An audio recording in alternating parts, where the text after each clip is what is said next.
やりたいの？疲れたなって。皆さんこんにちは、あやはやチャンネルのあやです。今日ははい、あやさんようやく決まりました。何が？塾が。はい、あやさん通う塾が決まりました。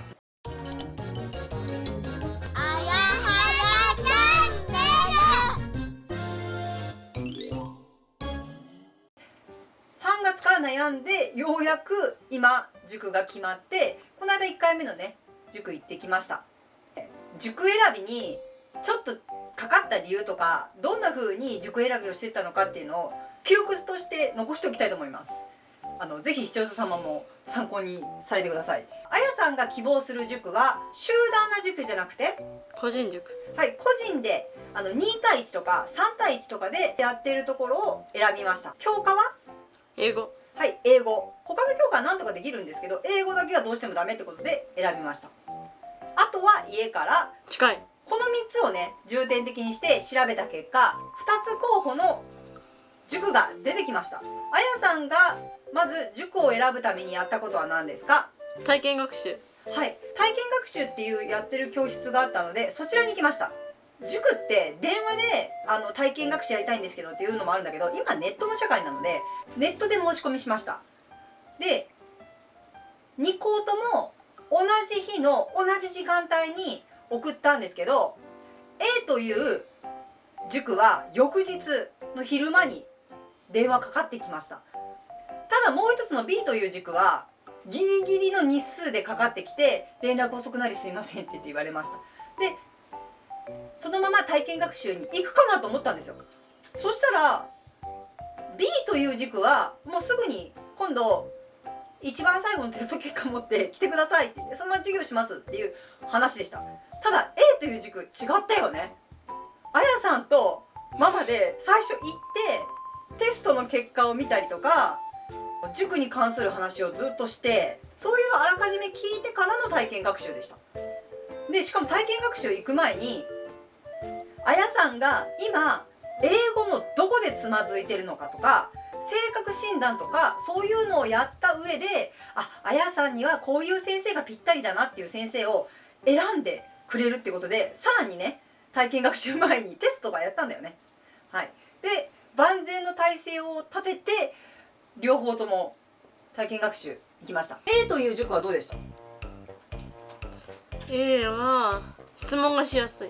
あやさんの希望の先生は絶対女の先生がいいって言ってたので、女の先生で割り振ってくれました。若いしお姉さんタイプだからかなり質問がしやすいって言ってました。授業内容はわかりやすい。わかりやすい。さすがね、教えてるだけあります。わかりやすいって言って帰ってきました。他に何かありました？2対1の授業だったね基本、そのお友達と先生挟んですごい気が散るとか。ない。そういうのなかったんだ。だから机入れるのは気になる。しかもなんかワークスペースが狭いって言っとったよね。狭い。あやさん普段さ広いさ机をさやってるからさ、物を置くのにちょっと狭いって言ってました。はい、じゃあ B という塾はどうでした？1対1で受けたんだよね、あそこね。先生がダメです。先生が男の先生だったんだよね。しかも眼力が強い。眼力が強いって言ってなんかいろいろと想像されると思うんですけど、とりあえず目力が強いんだよね。やっててもすごい視線がグッサグッサグッサって刺さるぐらいやる気のある先生ね。ママもねその後面談したんだよね。面談した時にママが書いてる字をずーっと見てるんですよ。書き終えてパッて顔を上げるとすっごい目線が入るんですよ。私もそんなに陽キャじゃないから目スッとそらして、やべ目があったやべ目があったとか言って思ってたら、帰りの車の中で先生眼力強くねとか言っていう話をあやさんとしてました。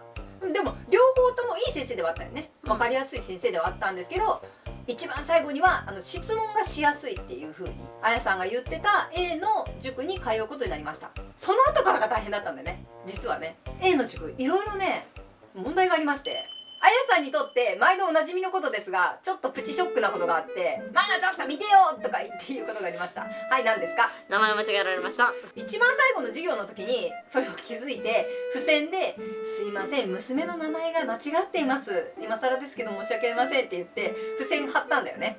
そしたら先生からレスポンスはない。全くありませんでした。普通ね、すいません書き直しますとか言われるのかなとか思ったら何もなくて、ママ的にはその時点で結構マイナスだったんですけど、あやさんが、いつものことだからって言ったから、そうなんだと思いました。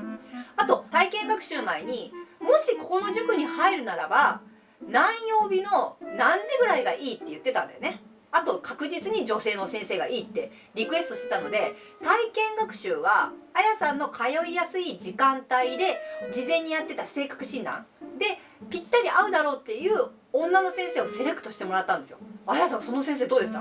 よかった。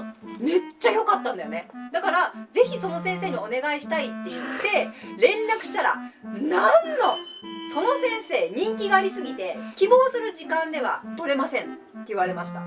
じゃあなんでその先生で体験授業させてもらったのかなって。体験って基本的に今後その先生で教えてもらえるその教え方とかの癖があるよね。あれを体験するために行くっていうものもあるんだけど、実際に見てもらえないのに見てもらった先生って言ってすごい疑問あったんだよね。あやさんが選んだ時間帯で女性の先生で教えてもらえる先生はいらっしゃいましたか？いませんでした。はい、いないんですよ。ってで最初にさ言ってたのが、あやさんに会う先生で時間帯で選ばせていただきますって言ったのに、それがね全くダメだったね。で最終的に選べる時間帯にしないといけなかったので、塾の最終時間、家に帰ってくる時間がもうあれですね、10時近くなる時間帯じゃないともう塾が取れなかったので、そちらにしようってことになって、ママだけでね契約書を書きに行ったんですよ。そしたら向こうの先生が何曜日ならいいですかって聞いてくださったんですよ。だからあやさんは青い日と赤い日は絶対塾に行きたくないって言ってたんで、じゃあ平日のこの時間帯でお願いしたいんですって言ったら、向こう側の先生がじゃあ何曜日は女の先生がいるのでこの曜日でいかがですかって言われて、じゃあその曜日以外女の先生いないのっていう話になって、選んでくださいって言った割には選ぶところがないっていう、もう一択し一択。もう一択とか言って、もしそこで私たちが用事があるからダメですって言ったら、もうその塾を受けることができないわけじゃんね。そんなに狭き門っていう風にびっくりしました。ただね、話を聞いていくとやっぱり塾は辞める方は何人かいらっしゃるみたいなので、枠が空いたらそちらに移動できるように調節しますと。ただあやさん時間帯どうですか？遅いよね。でママたちがなんでその時間帯を嫌がったかというと、かのさん寝る時間帯なんだよね。あとはやっぱり今後続けていくにあたってその時間帯だと無理っていう風になった場合に、退塾っていうのは考えて別の塾にね行くっていう方法も一つあるのかなと今思ってます。多分ね、塾を行くっていうのは本人が行きたいっていうパターンと、親がもうこの子の成績は何ともならんって言って連れてくパターンといろいろあるかと思うんですけど、あやさんは前者前の自分から行きたいっていうもうやばいやばい、本当にやばいと思って行った人なので、続けることはできるけどね、頼むで遅刻しないように。今後塾の送り迎えというか帰りですねはパパが担当することになりました。なんでかというと、ママが暗いところ運転できないので、よく言ってるじゃん、曲がる時にさそこ見てとか言って、暗くても見えないのでパパに行ってもらうことにしました。あやさんがもう嫌やっていうか分かるようになったっていうか続けたいっていうようになるか、また後日動画にしたいと思います。塾を決める際にいきなり入るんじゃなくて、やっぱ体験学習って大切だと思いました。あとはその体験学習をする時に必ず入塾した時に来れる時間帯にちゃんと先生がいるかどうかをしっかり確認した方がいいと思います。本当私たちの場合は契約する寸前になって、この時間帯先生取れませんって言われたんだよね。そこら辺をちゃんとしてくれるね塾なのかっていうのと、子供の名前間違えないのかっていうね、ちょっとそこら辺も皆さんぜひ参考にして聞いてみてください。塾に対する、熱意をどうぞ。早く退塾するために勉強頑張ります多分ね、塩津さんははっとかいと思ってると思うけど基本あやさんは家から出たくないです。出たくないんです。絶対にただ勉強がわからないのはやばいです。嫌なんですよ。なので